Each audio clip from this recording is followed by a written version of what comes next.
Hi everyone, Grandmaster Ben Feingold here, reporting from the 2017 Winter St. Louis Invitational. I've drawn my first two games against higher rated players. First game was pretty quick, the second game was not. My round starts in an hour. I'm playing Nikhil Kumar in round 3, so I'll probably make that video tonight, maybe 11 p.m. Eastern time estimated. Okay, so I'm white against Angel Arribas Lopez from Spain. I guess he's going to school in Texas because that's what everybody's doing. A lot of the players are either going to Webster or St. Louis University or some school in Texas like Rio Grande or Texas Tech. Okay, I'm white, and I actually didn't play my prep. I was going to play some line against the King's Indian, then I just changed my mind here, and I played Bishop F4. I usually don't play the London system, and in fact, it started to show here because I started playing some inaccurate moves. C3 is probably not the most accurate, but it's okay. And then I could play H3 anytime to get my bishop a square on H2, but I played E3. And Knight BD2 definitely isn't the Grandmaster move here. Probably H3 is the most common. Okay, and after Knight C6, I was thinking if I play H3 to save my bishop, I didn't want him to get E5, E4 in before I castled because I wasn't sure where the knight would go. I didn't want to go back to G1. So I thought if I had castled and he plays E4, I'll play Knight E1. So I thought H3 was too slow here. So I played Bishop E2. And I'm playing okay. It's just sort of boring. He surprised me here. I thought he would try to play E5 either with Queen E8 or Rook E8. But he played Knight H5. I played Bishop G5, H6, Bishop H4, G5. And it's pretty funny. I had a really long think here. There's actually 5 reasonable moves. And I didn't see one of them. And the other one I just don't believe.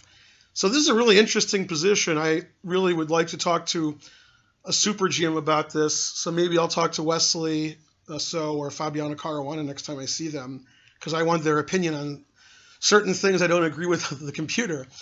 First of all, the computer says knight takes G5 is better for white, and unless Wesley and Fabiano both tell me they agree, I'm not going to believe it.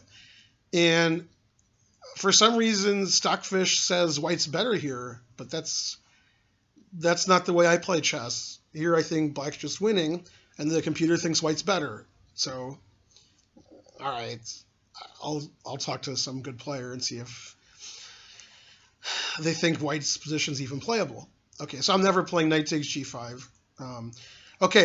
The other move, which I didn't consider at all, which the computer says gives white a nice advantage, is G4.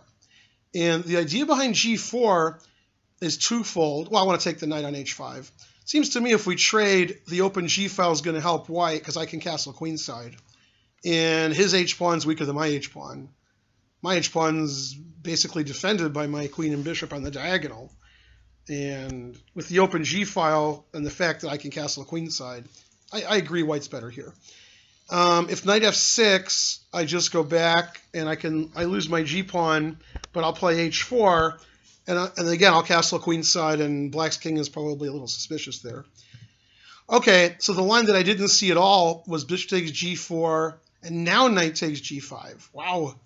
And all the pieces are hanging, but in the end, black's king is going to be a little exposed, and white's not sacrificing anything.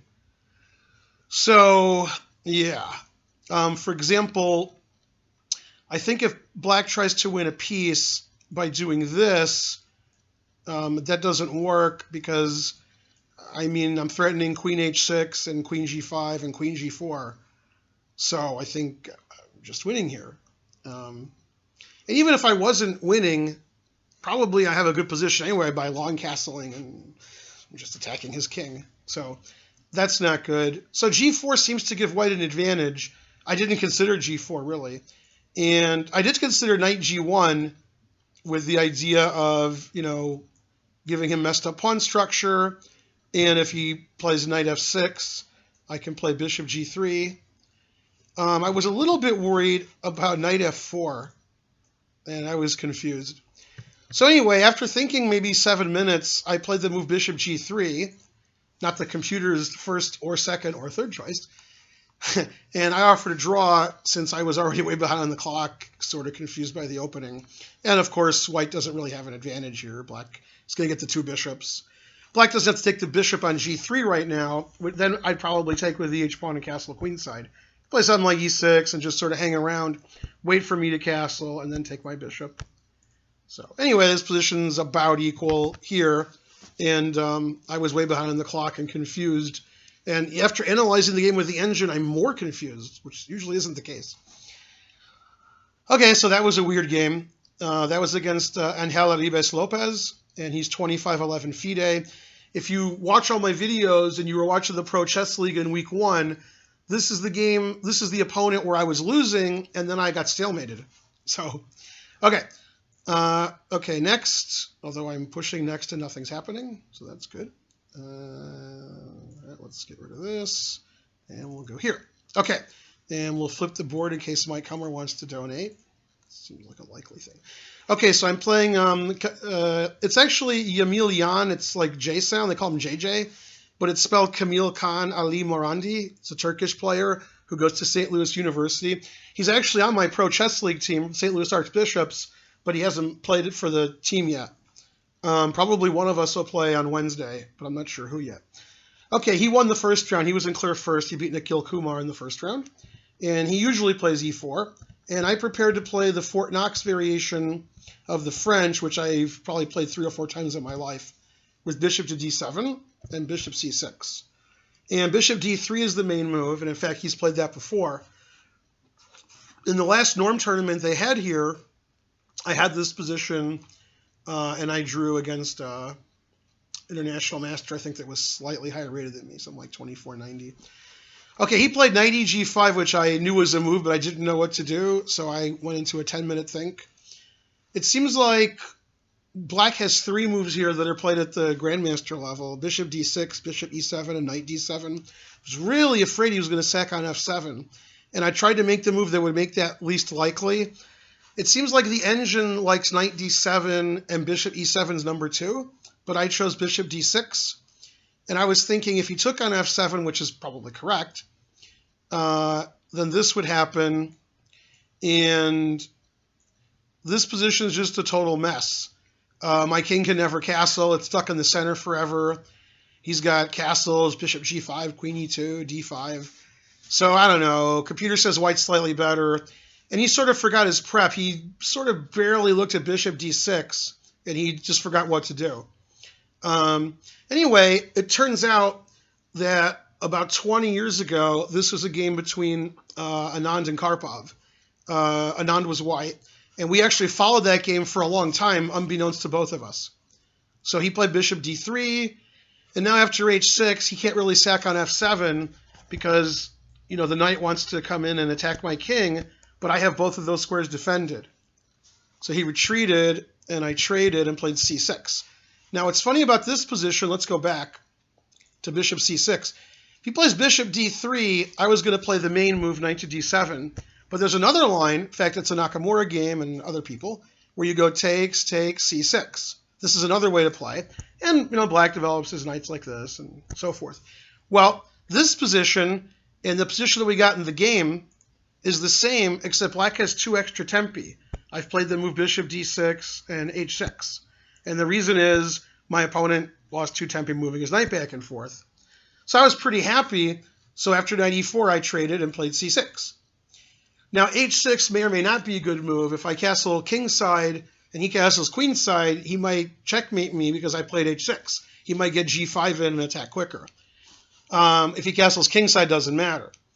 Anyway, this is also following the Karpov-Anand game. Again, I'm sorry, Anand was white. And this is still their game from about 20 years ago. And in this position, Anand castled kingside, Karpov castled kingside, and they played like a 30-move draw where it seemed like Anand was a little bit better the whole game, but nothing special. My opponent castled queenside, and the engine wants me to castle kingside, but that seems very dangerous because, you know, when he plays g4 and g5, I don't want my pawn on h6.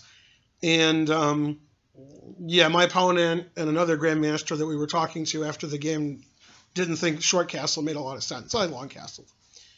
Rook HE1. And black is very solid here. It looks like a Caro-Kann, except we didn't trade these bishops. I traded my bishop for his knight. So if white had a knight on G3 and a pawn on H5, and this bishop was gone on D3, looks very similar to a Caro-Kann, very similar. So I didn't want my opponent to have the two bishops for too long, so I played bishop F4. Computer likes that. And it just says white has a nice advantage, but not really winning, just it would rather have white. And it wasn't a very exciting game. I was way behind on the clock, trying to figure out whether I should ever play C5 or not. I decided not to. So nothing much really happened this game, except white had a slight advantage. And here, I decided to play rook C8 so that if at some point I play C5 and he plays bishop A4, I can play rook E to D8. Occasionally, I'll play rook E7 too to defend my F pawn, depending on the situation. Now, after rook C8, since I sort of gave up the D file, he found his chance to play knight E5, and now he's dominating the D file. So I'm losing a tempo by going back to D8. And he'd like to sink a rook on D6 and keep it there, but that's not so easy. He wanted to move his queen, but of course he has to watch out for his E-pawn. Queen H5 is a move. He played F4. Now his queen can go anywhere. Played knight B6. If I trade all the rooks off, I should be able to draw.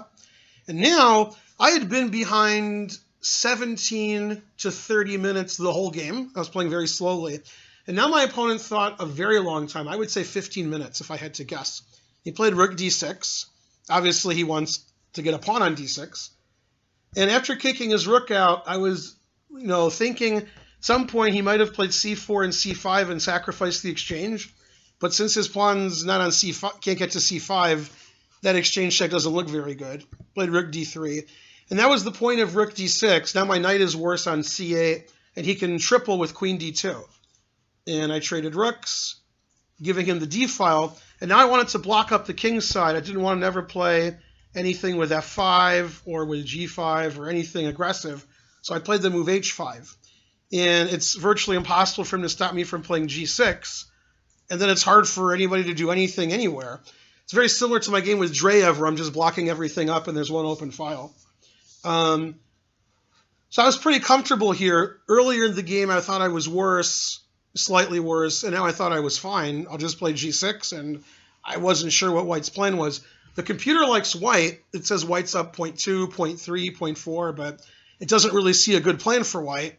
I'm not sure what he should do. He can't really win anything. There's no weaknesses. My knight's going to get to a good square eventually. So basically, I was just going to play G6 and chill. And he played C4 and offered to draw. He still had more time, but not much more. He actually thought a long time on C4. I was getting close to reasonable on the clock now. He was only about 5 minutes ahead.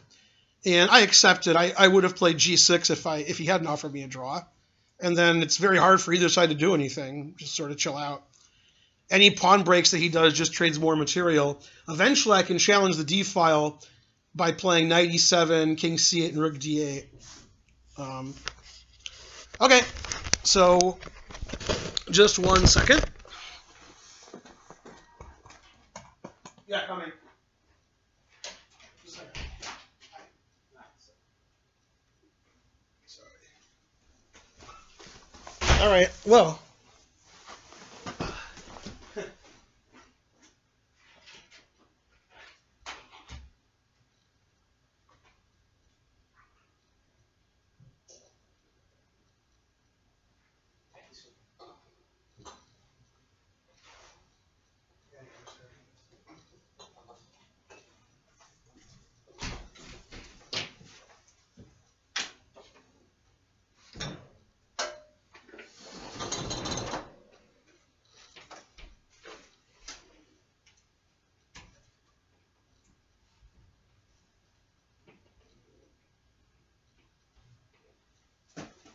That's a lot. All right. Thank you so much.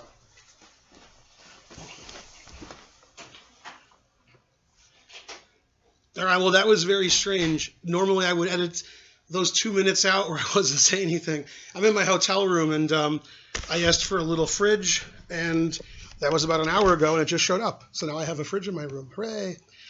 Okay, so Um, I guess I could download the free editing software, but this is actually much funnier because now most of you already stopped the video and didn't see the end of it. So, well, this has been my funniest video ever. There's 2 games and there's a 2-minute pause at the end. So there you go.